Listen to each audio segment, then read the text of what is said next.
Xavier, thanks for having us. We're going to have a look at a pretty cool watch, a pretty interesting watch from Czapek, the brand's first in-house tourbillon. But before that, I was quite impressed by the visit of the manufacturer. Czapek started just 10 years ago, and it's quite impressive what you've built in just 10 years. Thanks. The reality is that when you make a business plan, you hardly go beyond 5 years. So we did not imagine to have such an important facility and such a complete manufacture with electro-erosion, décolletage, CNC, centre d'usinage, polishing, all the basic métiers of horlogerie are represented inside the manufacture today. And they're all working now. Before it was a ramp up. And yeah, if you are fast, it takes you 2 years before you get it right. And if you face more difficulties, maybe 5 years. We've done it in 2 years, so we are happy. But it's journey. That's, in the end, is quite logic. And when you look at it, it's not that we built it in one day. And this morning I was interviewing someone and the person asked me about that, and I said, if you want to do this, you have to do it every day. You have to, add a stone to your castle every day. You have to think always to invest a bit more. Yeah. And this year, for example, we invest in sustainability. And we got supports from the Geneva Canton to actually go to the next level in sustainability. And next year, we'll see what it will become. And maybe one day we will build our own manufacturer. What is important is to keep going. And this enables us to make first in-house tourbillon and to produce more than 50% of all the components of the tourbillon. And this means more independence, which is what we love. This is what I was going to say. I mean, it's important for you to produce parts in-house, but most importantly, this production tool and this expertise is a tool for you to create new things.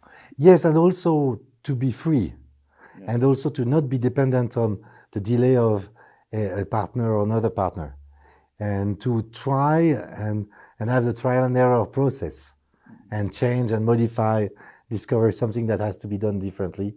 This is we don't look for vertical integration. We look for freedom and independence. So we want to keep to have excellent partners. And Innotech has created some of the most complex parts, like the tourbillon cage, which is all in titanium, that has been machined by CNC 5-axis. This one is done by Innotech because they really are at the top of machining. And we'll get there one day. But we don't want to forget them. They are our partners. Yeah. And we want to keep giving them work because the day we will need them, if we have forgotten them for a year, 2 years, 3 years, they will just turn their back and say, where were you? Plus you're getting some amazing expertise with suppliers. Yes. That will bring you. Moving to the tourbillon, what is the story, the concept of that new piece? A lot of people were asking us, what's next with the Antarctic? Could you actually use it as a platform for many more complications? And among the complications, well, first of all, the complications that people were asking for were classic complications, which for us was a surprise. We were thinking in things that were really crazy and really undone. And now people actually want Czapek to succeed in doing what other legendary watchmakers have done before. But we cannot repeat what someone else has done. So we need to tweak it, to twist it, to change it, and to present it in a different way.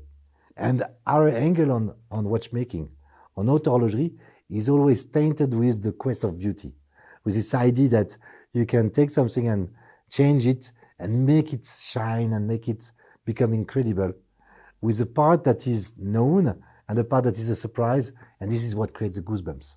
So we did the same with the tourbillon. We inspired a bit ourselves from the rattrapante, and we thought, okay, we need to change the case, but keep the style of the Antarctique, taking away the bezel and taking away the case back. So basically you have some sort of two glass boxes, one in the back, one in the front, quite similar to the rattrapante glass box, but not as extreme. What is more extreme is the shape of the middle part, you know, and the construction itself, where you have everything that is integrated and glass made. The second part was to integrate the guilloché inside the movement and have the movement being visible on the dial side, but not taking away the guilloché. So both talk to each other. And you have the best of the tradition with the most modern expression of mechanics. Yet, on the traditional part, again, we're playing because we invented a new guilloché, and this new guilloché, we registered it, calling it Guilloché Singularité, because it creates a trompe-l'œil effect that you can see that makes people feel that it's actually a vortex and you're diving into a black hole. Now, okay, some people say that I have a lot of imagination when I say that there is a black hole here. And but I do see it. And I think it's really a very original guilloché. I think what is surprising in any case is the opening on the movement on the both sides, actually, the way you can dive into that movement from literally any angle. Yes. And the construction has been made a little bit like a Lego. So instead of having the indexes directly on the dial, the indexes are on the lint. So we can actually change, keeping a dial with one color and move from blue or rhodium-plated indexes very easily. Okay. Same for the hands, same for all the different parts. Can you tell us also a word about the architecture of the movement? So we have always this rule of the vertical symmetry, which is not a rule because we bend it when we feel it becomes too heavy, like for the promenade where we changed it. But we like symmetry. And the idea was to have the three main elements, so the barrel, the gear train, and the tourbillon cage, being aligned from 12 to 6, and to create a sort of a cross with a wheel bridge, a minute bridge, that goes above it, and that is very slender. And this creates an effect of depth, and at the same time, that is it's very sleek. Yeah. Now you can see that there has been an evolution also in the design. So we have a new designer working with us, and we are going to continue our quest for beauty with different designers now, so that we can express the spirit of Czapek according to different angles. To wrap up the interview, can you tell us about the specs of the watch and the different versions that will be available? And that was my biggest headache for the last 2 or 3 weeks. Initially, we wanted to launch just one model in one color, limited edition. And then people tell us, you launch too many limited editions. So we said, no, we don't launch in limited editions. And then we were starting to think, hey, we are made to order. Why don't we go back to made to order, our initial start, at the beginning of Czapek? And in the end, we did a mix. We did a mix that is very close to the launch of the Antarctic. So we're going to launch in 3 colors. The first one is a secret alloy, limited edition. The second one has a very strange name. It reminds a black hole. It's called a photon sphere. It's actually the ring that is around the black hole and allows the telescope to identify that there is a black hole. And the third one is a light blue called glacier blue that you know very well from the Antarctic. And then you can play, you can play with indexes, you can play with the hands and have them made to order. On the limited edition, no, it's fixed. That's the one.